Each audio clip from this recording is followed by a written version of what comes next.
कल की क्लास में हमने कुछ एग्जाम्पल दिए थे। इन एग्जाम्पल को हम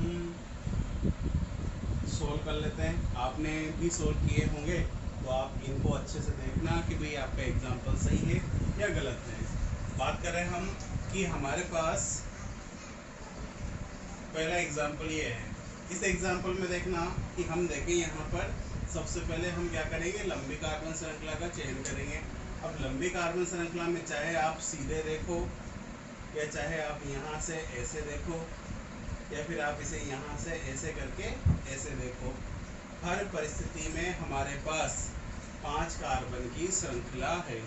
तो हम सबसे पहले क्या करते हैं, एक ये 5 कार्बन की कार्बन श्रृंखला जो कि मुख्य कार्बन श्रृंखला है उसका चयन कर लेते हैं। अब बात आती है कि इसमें नंबरिंग कहाँ से करें, इसका नामांकन कैसे करें।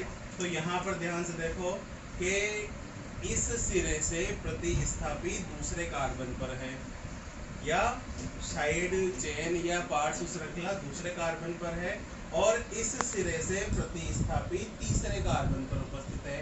तो नामांकन हम किस सिरे से करेंगे, इस सिरे से। तो ये 1 2 3 4 ये 5। अब इसमें ध्यान से देखें हम कि ये एक प्रतिस्थापी और ये एक प्रतिस्थापी, इसका नाम है मैथिल, इस प्रतिस्थापी का नाम है एथिल। अब थोड़ी देर के लिए गौर करो कि अंग्रेजी वर्णमाला क्रम में इसमें एम आता है और इसमें ई। तो सबसे पहले क्या लिखेंगे, एथिल लिखेंगे, उसके बाद मैथिल लिखेंगे। तो यहाँ पर देखो इस मुख्य कार्बन श्रृंखला में एथिल समूह जो है, एथिल ग्रुप है, वो कौन से कार्बन पर है, तीसरे कार्बन पर। तो इसका नाम क्या हो जाएगा, 3 एथिल या इथाइल, 3 एथिल। उसके बाद देखो दूसरे कार्बन पर है मिथाइल, तो ये 2 मिथाइल या मैथिल। फिर मुख्य कार्बन श्रृंखला में कितने कार्बन है, 5। तो 5 के लिए वर्ड रूट क्या हो जाएगा इसका, पेंट।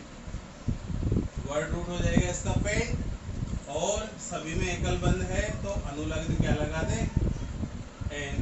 तो 3 इथाइल या एथिल, 2 मिथाइल या मैथिल, पेंटेन, ये इसका IUPAC नाम होगा। फिर हम इसमें बात करते हैं कि अगर हम इसको देखें तो हमें लंबी कार्बन श्रृंखला में हमें 6 कार्बन शो हो रहे हैं। तो हम इसके लिए सबसे पहले क्या करें, एक 6 कार्बनों की जो है एक मुख्य श्रृंखला का चयन करते हैं। अब हमें करना है श्रृंखला का नामांकन।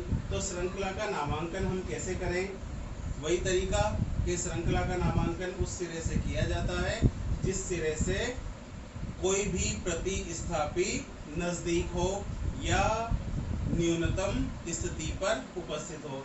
तो इधर से अगर हम श्रृंखला का नामांकन करते हैं तो दूसरे कार्बन पर प्रतिस्थापी है और इधर से यह तीसरे पर आता है। इसका मतलब है कि कोई भी प्रतिस्थापी जो नजदीक होगा हम उस सिरे से नामांकन करते हैं। तो हम यहाँ से नामांकन करें तो ये 1 2 3 4 5 और ये 6। तो यहाँ पर देखो कि ये नामांकन हो गया, लंबी कार्बन श्रृंखला के चयन के बाद नामांकन हो गया। अब इसमें देखो कि ये तो है ब्रोमो जिसमें बी आता है, यह है क्लोरो इसमें सी आता है और इसमें CH3 यह है मिथाइल जिसमें एम आता है। तो पहले हम किसको लिखेंगे, ब्रोमो को, क्योंकि हमने IUPAC नेम का जो सूत्र लिखा था उसमें क्या लिखा था कि प्रतिस्थापी का नाम लिखते हैं हम अंग्रेजी वर्णमाला के क्रम में। तो अंग्रेजी वर्णमाला क्रम में पहले आएगा ब्रोमो, कौन से कार्बन पर है, दूसरे कार्बन पर। तो इसका नाम क्या हो जाएगा, 2 ब्रोमो। फिर इसके बाद तीसरे कार्बन पर क्लोरो, 3 क्लोरो। फिर उसके बाद चौथे कार्बन पर है मिथाइल, तो ये 4 मिथाइल और ये 6 कार्बन की चेन है। तो इसे हम क्या कहेंगे, वर्ड रूट X और सभी में एकल बंध है तो ये ANE। तो 2 ब्रोमो 3 क्लोरो 4 मिथाइल हेक्सेन। फिर नीचे वाले यौगिक का नाम देखो। तो इस तरीके से हम यहाँ पर इसमें भी वही लंबी कार्बन श्रृंखला का चयन कर लें। ये हमारे पास एक लंबी कार्बन श्रृंखला होगी। इसमें देखो कि प्रतिस्थापी किस ओर से नजदीक है, इस ओर से दूसरे कार्बन पर और इस ओर से चौथे कार्बन पर। तो हमें सिर्फ ये देखना है कि नजदीक किस ओर से है। तो यहाँ पर ये 1 2 3 4 5 और ये 6। तो यहाँ पर देखना ध्यान से कि अंग्रेजी वर्णमाला क्रम में प्रतिस्थापियों का नाम लिखेंगे। तो अंग्रेजी वर्णमाला क्रम में देखो पहले तीसरे कार्बन पर ही है ब्रोमो और तीसरे कार्बन पर ही है क्लोरो और दूसरे कार्बन पर है मेथिल। तो सबसे पहले हम क्या लिखेंगे, ये 3 ब्रोमो। उसके बाद तीसरे कार्बन पर है क्लोरो, तो ये 3 क्लोरो। फिर उसके बाद दूसरे कार्बन पर एक मिथाइल समूह है, तो ये 2 मिथाइल। और फिर इसके बाद 6 कार्बन की श्रृंखला। तो इसके लिए वर्ड रूट क्या लिखेंगे, हेक्स। और सभी में एकल बंध है, तो ये हेक्सेन। तो इस तरीके से ये हमने प्रैक्टिस एग्जाम्पल दिए थे आपको, आपने सोल्व किए होंगे। और जिसने भी जिसको भी नहीं आए एक बार इनको ध्यान से देखें और इन्हें नोट कीजिए। इसके बाद हम कुछ और एग्जाम्पल की बात करें कि हमारे पास ये कुछ और एग्जाम्पल है। अब देखो इन सभी एग्जाम्पल में क्या चीज है कि जो समान प्रतिस्थापी समूह है वो यहाँ पर 1 2 3 बार है। इसमें भी ये 3 बार क्लोरीन आया, ये क्लोरो समूह आया है, यहाँ 1 बार ब्रोमो है। कि जब कार्बन श्रृंखला में समान प्रकार के प्रतिस्थापी समूह संख्या में 2 3 4 5 6 इतनी बार आते हैं, तो हम क्या करते हैं कि समान समूह अगर 2 बार आए तो 2 के लिए हम लिखते हैं डाई प्रेफिक्स, मतलब डाई पूर्व लग्न का उपयोग करते हैं। 3 के लिए हम ट्राई पूर्व लग्न का उपयोग करते हैं। 4 के लिए हम टेट्रा पूर्व लग्न का उपयोग करते हैं। 5 के लिए पेंटा, 6 के लिए ये हेक्सा। तो इस तरीके से हम ये अलग अलग प्रकार के पूर्व लग्नों का उपयोग करते हैं। तो यहाँ पर ध्यान से देखें कि सबसे पहले हम इसमें एक लंबी कार्बन श्रृंखला का चयन कर लें। ये हमने लंबी कार्बन श्रृंखला का चयन कर लिया। इस कार्बन श्रृंखला में देखो कार्बन के 5 कार्बन की श्रृंखला है जो कि मुख्य कार्बन श्रृंखला है। और जैसा कि हम देखें ध्यान से कि इसमें इस ओर से दूसरे कार्बन पर ब्रोमो प्रतिस्थापी है और इसमें भी इस कार्बन से ब्रोमो प्रतिस्थापी है। और ये जो तीसरा है प्रतिस्थापी, ये भी दोनों तरफ से तीसरे कार्बन पर है। तो हमारे पास चॉइस है, हम नामांकन किसी भी सिरे से कर सकते हैं। तो हम किसी भी सिरे से कर ले, चाहे तो इधर से करें या इधर से, बात बराबर है। तो हम ये 1 2 3 4 5, ठीक है। तो ये मुख्य श्रृंखला का चयन हो गया और नामांकन हो गया। अब हम क्या करेंगे, आईपीएसी नाम लिखेंगे। तो आईपीएसी नाम के सूत्र में हमने क्या पढ़ा है कि पहले प्रतिस्थापी का नाम अंग्रेजी वर्णमाला क्रम में। अब देखो यहाँ पे सारे प्रतिस्थापी समान प्रकार के, और जब समान प्रकार के प्रतिस्थापी संख्या में 2 3 4 हो तो डाई ट्राई टेट्रा, 5 हो तो पेंटा, 6 हो तो हेक्सा, इन पूर्व लग्नों का उपयोग करते हैं। तो हम यहाँ पर देखें कौन कौन से कार्बन पर उपस्थित है। ये दूसरे कार्बन पर है, तीसरे पर है और चौथे पर है। तो सबसे पहले हम इनके नंबर लिखेंगे कोमा लगा के। तो ये 2 3 और ये 4, मतलब दूसरे तीसरे और चौथे कार्बन पर है ना। कितनी बार आए हैं, 3 बार। तो हम यहाँ पर लिखेंगे ट्राई, है ना। इस प्रतिस्थापी समूह को क्या कहेंगे हम, ब्रोमो। तो ये 2 3 4 ट्राई ब्रोमो और 5 कार्बन की श्रृंखला है, तो इसका वर्ड रूट क्या हो जाएगा, ये पेंट। और ये सभी में एकल बंध है तो ये पेंटेन। फिर इसके बाद देखें कि इस वाले यौगिक को हम ध्यान से देखें तो इसमें भी वही लंबी कार्बन श्रृंखला ये होगी। प्रतिस्थापी इधर से दूसरे कार्बन पर है और इधर से तीसरे पर, मतलब नजदीक किधर से है, इस साइड से। तो यहाँ पर ये 1 2 3 4 5 6, तो इस तरीके से ये 6 कार्बन की श्रृंखला होगी। अब इसको ध्यान से देखें कि यहाँ पर पहले अंग्रेजी वर्णमाला क्रम में आने वाले प्रतिस्थापी कौन कौन से हैं।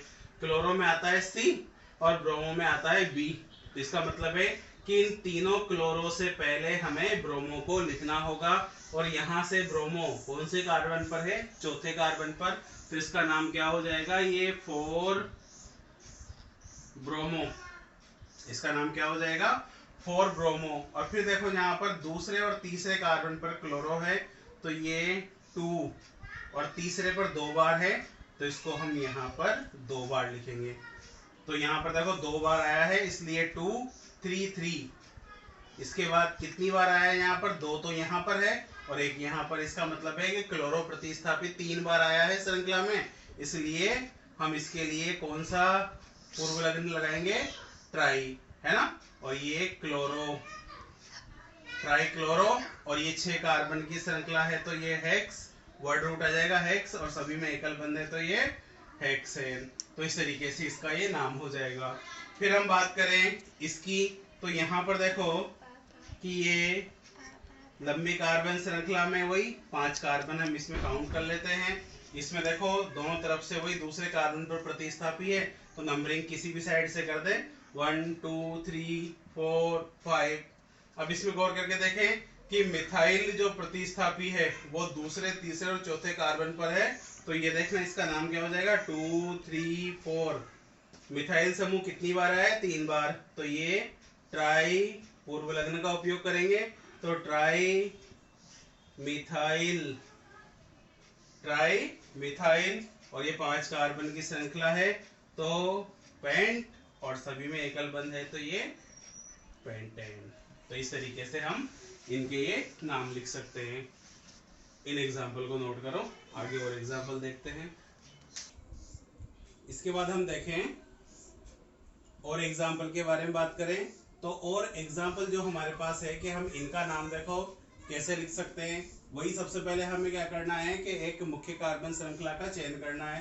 तो मुख्य कार्बन श्रृंखला में अगर मैं इसको यहाँ से लेकर इसको यहाँ तक काउंट करता हूँ तो यहाँ पर देखो कितने 7 कार्बन की श्रृंखला है।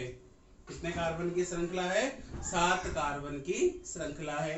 अब इस 7 कार्बन की श्रृंखला में देखो ऐसे भी 7 कार्बन की श्रृंखला है और अगर आप श्रृंखला को यहाँ से लेकर ये ऊपर ले जाते हैं तब भी 7 कार्बन की श्रृंखला है। तो 2 चॉइस है हमारे पास, हम इसको कैसे भी श्रृंखला मान सकते हैं। तो हम यहाँ पर एक सीधी कार्बन श्रृंखला का चयन कर लेते हैं। अब इस सीधी कार्बन श्रृंखला में चयन के बाद नामांकन करते हैं। इधर से दूसरे कार्बन पर प्रतिस्थापी है और उधर से तीसरे पर प्रतिस्थापी है। इसका मतलब है हम नामांकन इस सिरे से करेंगे 1 2 3 4 5 6 और ये 7। तो ये 7 कार्बन की हमारे पास एक श्रृंखला होगी। अब इस 7 कार्बन की श्रृंखला में अब हम देखेंगे प्रतिस्थापी जो अंग्रेजी वर्णमाला क्रम में है। तो यहाँ पर देखो ये मैथिल है तो इसके लिए पहला वर्ड क्या होगा M। ये ब्रोमो है इसका पहला वर्ड जो है B। ये क्लोरो है इसका पहला वर्ड क्या होगा C। और यहाँ पर ये इथाइल इसका पहला वर्ड क्या होगा E। तो अब आप इनमें देखो कि इन सब में अंग्रेजी वर्णमाला क्रम में पहले कौन सा प्रतिस्थापी आएगा। तो हम देखें ध्यान से कि तीसरे कार्बन पर ब्रोमो है तो हम पहले ब्रोमो के बारे में बात करें तो तीसरे कार्बन पर ब्रोमो प्रतिस्थापी है जो कि इन सब में अंग्रेजी वर्णमाला क्रम में सबसे पहले आएगा। इसके बाद क्लोरो, उसके बाद इथाइल और इसके बाद मिथाइल।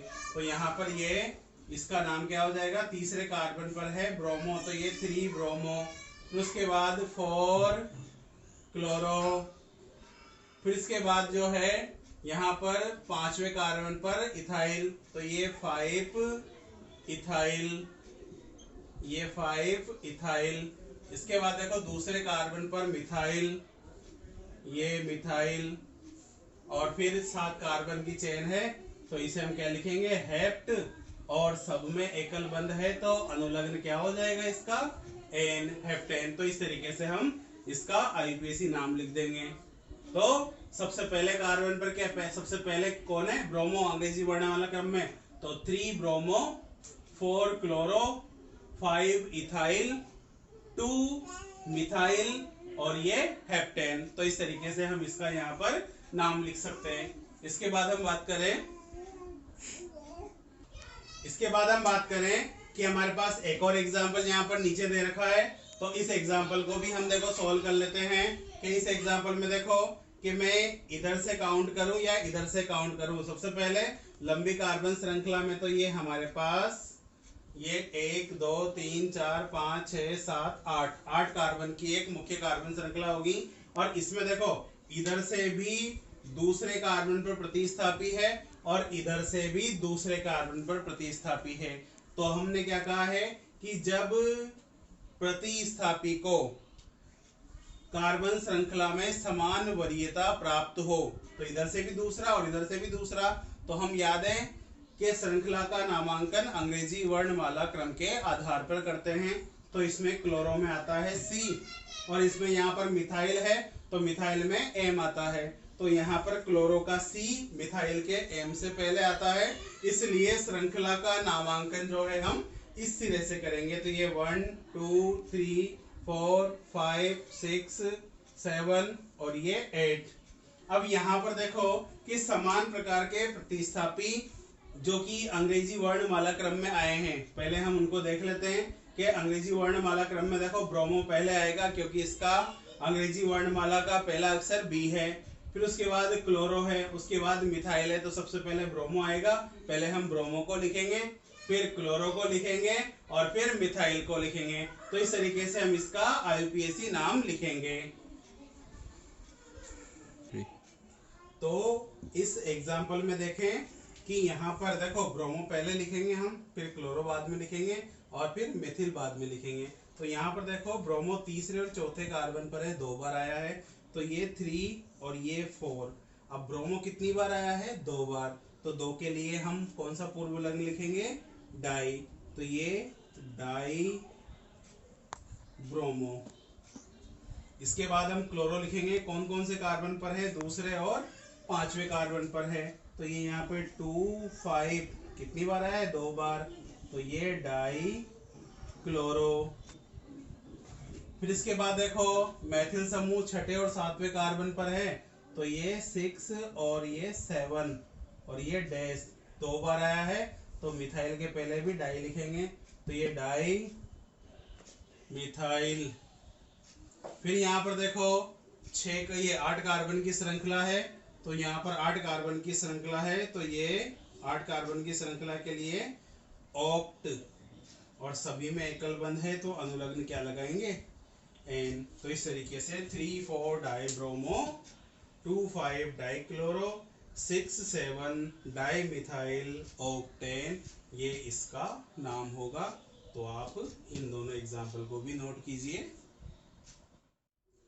इसके बाद हम कुछ और एग्जाम्पल के बारे में बात करें, तो इसमें देखना कि हमने इस टाइप के एग्जाम्पल भी पढ़े थे जिन्हें हम लाइन स्ट्रक्चरल फॉर्मूला या रेखीय संरचना सूत्र भी कहते हैं। तो इसमें रेखीय संरचना सूत्र को हम कैसे समझते हैं, जैसा कि हमने पहले बताया था कि रेखीय सूत्र को सामान्य सूत्र में कैसे हम कन्वर्ट करके देखें। अगर आपको ये सूत्र डायरेक्ट मतलब सीधे समझ में आ जाता है तो आपको जरूर नहीं है कि आप इसे चेंज करें, आप इसका चाहो तो डायरेक्ट नाम भी लिख सकते हो। लेकिन जिनको ये समझ में नहीं आया है उनके लिए मैं इसको कैसे बता दूं आपको कि यहाँ पर जैसा कि अपन ने बताया था कि ये सिरे से स्टार्ट होता है और यहाँ पर ये जो कोण है इस जगह भी एक कार्बन होता है ना। फिर यहाँ एक और कोण आ गया, फिर यहाँ एक कार्बन है और ये यहाँ पर एक कार्बन है। तो यहाँ के सिरे पर है ना, दोनों अंतिम बिंदु पर एक एक कार्बन होगा। ये जो कोण होंगे यहाँ पर एक एक कार्बन होगा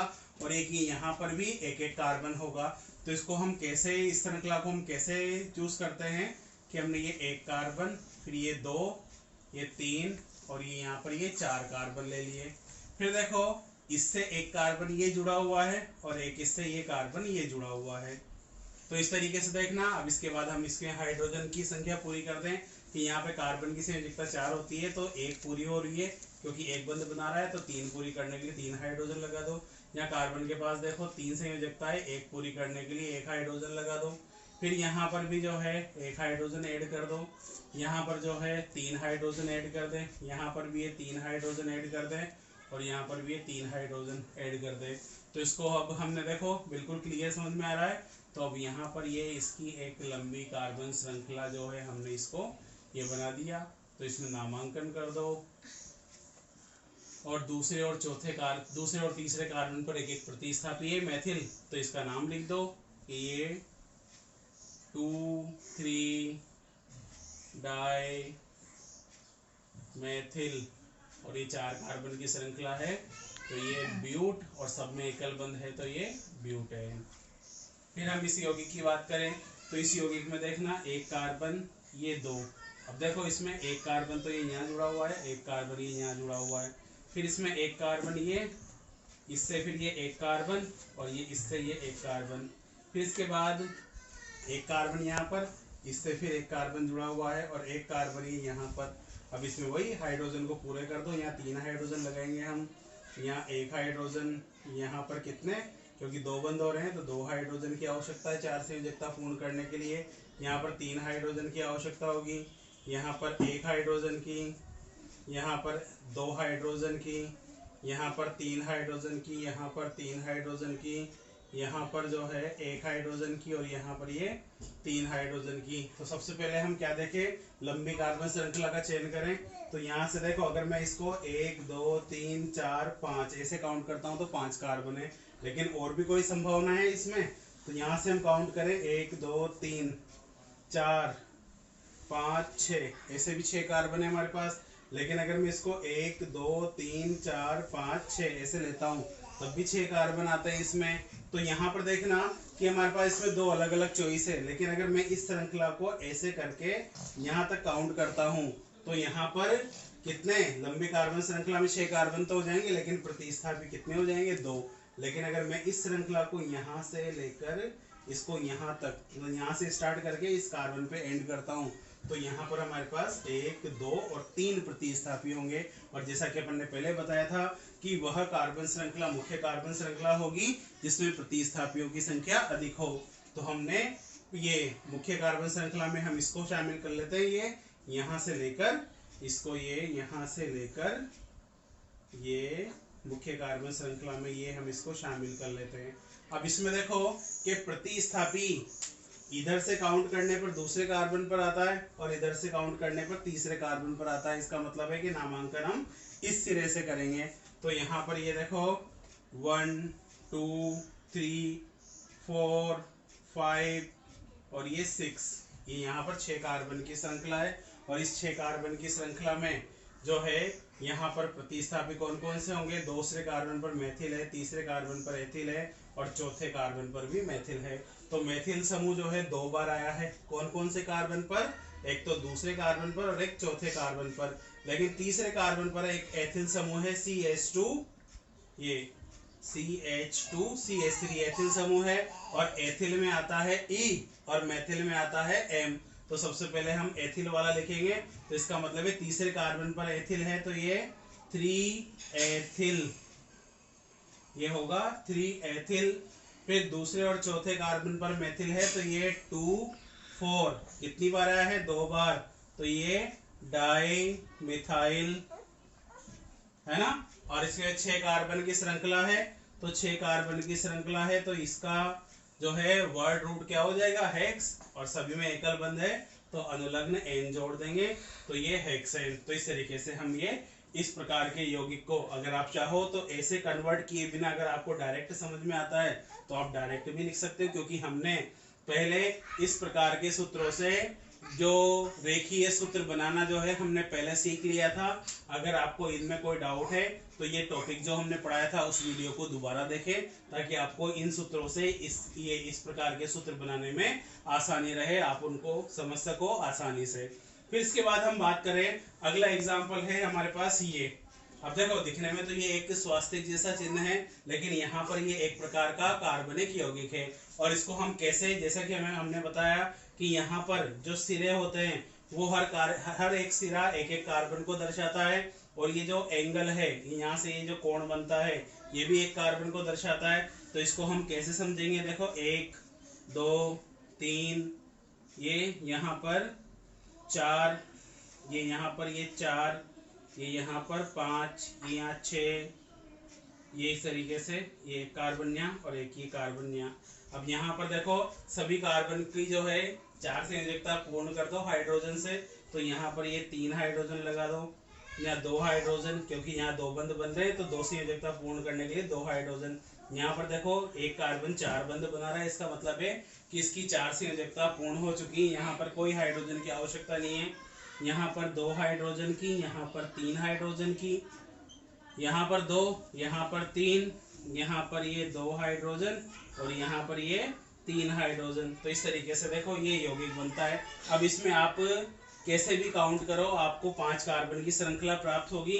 तो ये 5 कार्बन की श्रृंखला कोई सी भी हम इसमें शामिल कर लेते हैं। ये वाली मैंने ये वाली श्रृंखला ले ली है। देखो इस श्रृंखला लेने पर देखो चाहे आप इधर से काउंट करो चाहे इधर से काउंट करो, ये तीसरे कार्बन पर देखो इधर भी एथिल समूह है और इधर भी CH2CH3 एथिल समूह है। तो तीसरे कार्बन पर तो यहाँ पर नंबरिंग कर दो 1 2 3 ये 4 और ये 5। तो यहाँ पर देखो तीसरे कार्बन पर 2 एथिल समूह है तो 3 और ये 3 अर्थात 3 एथिल समूह कितनी बार आया है? 2 बार। ये di ethyl 3 di ethyl 5 carbon की श्रृंखला है।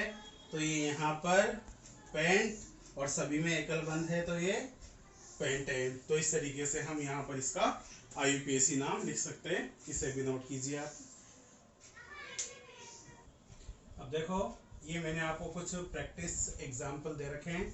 आप इन एग्जाम्पल को समझिए और इन्हें सोल्व करने की कोशिश कीजिए। बाकी जो है हम अगली क्लास में इनके सॉल्यूशन आपको दे देंगे कि भाई इसमें क्या है और किस तरीके से इनके नाम लिखे जाते हैं। ये आपको मैंने बता ही दिया है। तो इसके लिए आप उस वीडियो को दोबारा देखें जिसमें हमने बताया था कि रेखीय सूत्र और सामान्य संरचना सूत्र और रेखीय सूत्र किस तरीके से मैच करते हैं, उनको कैसे लिखा जाता है। तो आप उनका उस वीडियो को देखकर इनको सॉल्व करने की कोशिश कीजिए। तो आज की क्लास में अपना यही रहेगा और अगली क्लास में जो है हम इससे थोड़ा आगे चलेंगे क्योंकि अभी इसमें एक लेक्चर और बाकी है हमारा। फिर इसके बाद हमारा क्या है, क्रियात्मक समूह वाले यौगिक प्रारंभ हो जाएंगे। यानी कि जिन यौगिकों में क्रियात्मक समूह होता है उनमें हम IUPAC नाम किस तरीके से लिखते हैं वो हम इसमें स्टार्ट कर देंगे। नोट कीजिए आपने।